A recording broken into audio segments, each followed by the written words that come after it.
Ketua Masyarakat Ekonomi Syariah Jawa Timur merasa berbahagia bahwa kompartemen BPR Syariah yang hari ini menjadi himpunan Bank Perekonomian Rakyat Syariah atau IMBARSI, ini tadi bagian dari Aspisindo juga, memilih untuk menyelenggarakan Munas dan BPR Syariah Summit di Surabaya, Jawa Timur. Dan pada kesempatan ini tentunya dihadiri oleh Kepala OJK juga Jawa Timur. Kita sama-sama menyampaikan bagaimana BPR Syariah memiliki peran penting dalam mendorong inklusi keuangan syariah agar masyarakat semakin berminat untuk menempatkan dananya ke produk tabungan syariah dan juga agar BPR Syariah bisa menjangkau seluas-luasnya UMKM.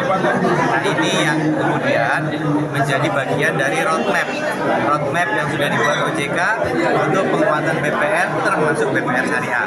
Dan kami dari Masyarakat Ekonomi Syariah meyakini bahwa pilar dari keuangan syariah ini sangat penting untuk membangun ekosistem ekonomi syariah yang di era digitalisasi sendiri, Pak. Untuk digitalisasi ini membuka peluang. BPR Syariah sudah bekerja sama dengan komunal, salah satu awalnya startup sekarang sudah berkembang besar dan dari Jawa Timur untuk pemasaran dan penempatan deposito, ya, tabungan-tabungan jangka panjang. Ini memberikan imbal hasil yang lebih menarik dan juga dilindungi dijamin oleh LPS, Lembaga Penjamin Simpanan, yang perwakilannya juga hadir pada hari ini di acara ini. Baik, terima kasih Bapak. Pak Emir.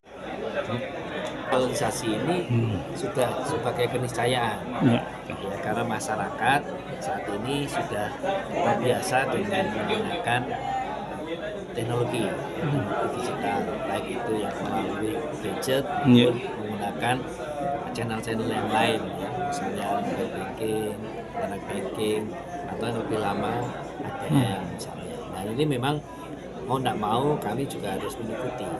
Jadi prosesnya kami akan jalani dan alhamdulillah dari otoritas, ya, terutama Bank Indonesia itu sudah memberikan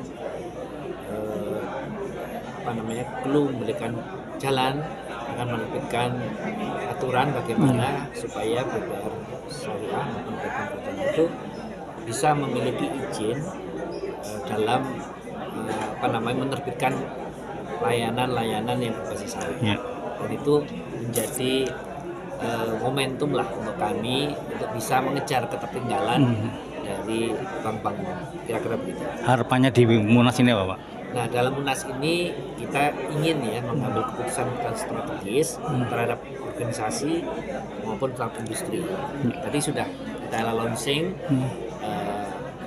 organisasi kami yang baru, IMBARSI, Perhimpunan Bank Perekonomian Rakyat Indonesia, yang mana ini menjadi kekuatan baru untuk industri untuk bisa kita lebih cepat, lebih lincah, ya, berkolaborasi, bersinergi dengan berbagai pihak. Kira-kira. Baik, matur nuwun Bapak. Ya, kalau kita lihat potensi banyak BPR yang mungkin akan lebih captive lagi marketnya kalau mereka konversi menjadi BPRS, begitu.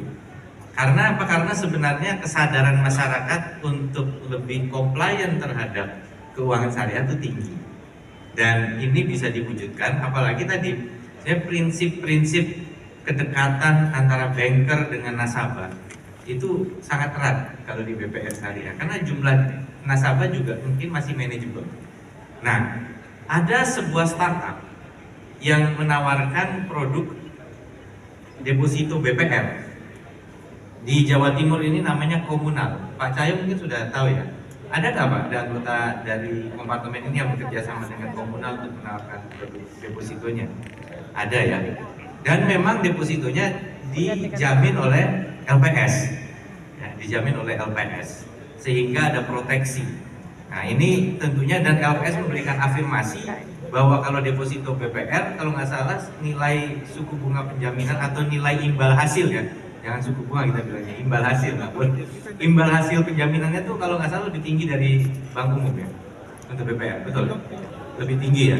Nah, ini kan menjadi insentif untuk menarik minat masyarakat untuk menabung di BPR syariah. Ya, jadi inilah yang kita harapkan. Tentunya bagaimana BPR syariah ini bisa kemudian menjawab dua hal tadi.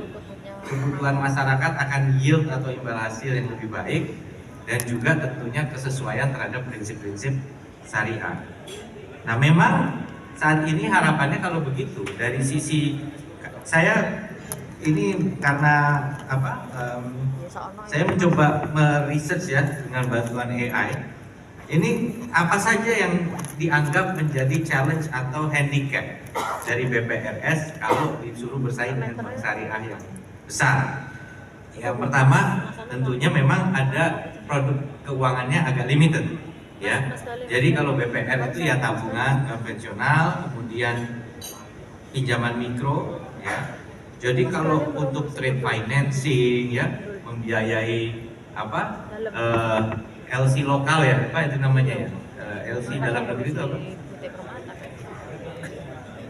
SKPDN itu nggak bisa kan? BPR syariah ya, BPR nggak bisa, gitu ya. Wealth management ya nggak bisa. Jadi memang produknya limited, sedangkan bank syariah yang besar memungkinkan bisa ya. Nah, tapi di sisi lain juga memang capital yang dibutuhkan untuk BPR syariah lebih kecil dibandingkan dengan bank syariah. Jadi operational areanya juga tentu lebih kecil. Hanya saja untuk bank menggunakan teknologi digital itu ada aturannya, ya. Ada daya jangkaunya jadi luas. Nah, cuman sejauh mana bubble dalam sistem perekonomian dan keuangan. Jadi setelah pasca pandemi COVID-19 itu kita juga sudah berhasil mengembalikan bisnis kita as usual ya, dan perekonomian kita juga bisa kembali pulih. Perkembangan transaksi digital sejak era pandemi COVID-19 terus dimanfaatkan oleh industri keuangan syariah untuk bertumbuh. Nah, dapat juga ingin saya sebutkan, saya yakin Bapak dan Ibu juga sudah tahu ya, populasi Muslim di Indonesia ini juga masih menjadi potensi yang besar untuk mendukung pertumbuhan industri keuangan syariah. Jadi saya ada data dari Dirjen Dukcapil sampai dengan semester 1 tahun 2024 ini, populasi Muslim di Indonesia itu mencapai 246 juta jiwa atau 87% dari total penduduk Indonesia. Kemudian kalau kita lihat lebih kecil lagi untuk Jawa Timur, ini ada 40 juta jiwa yang bahkan proporsinya lebih besar di daerah Jawa Timur.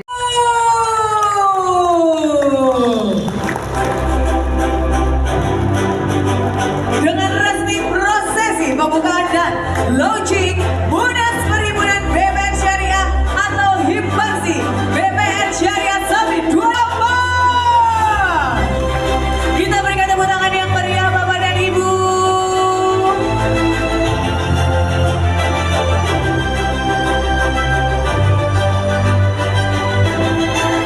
Dan kali ini mohon berkenan untuk dapat berfoto bersama terlebih dahulu.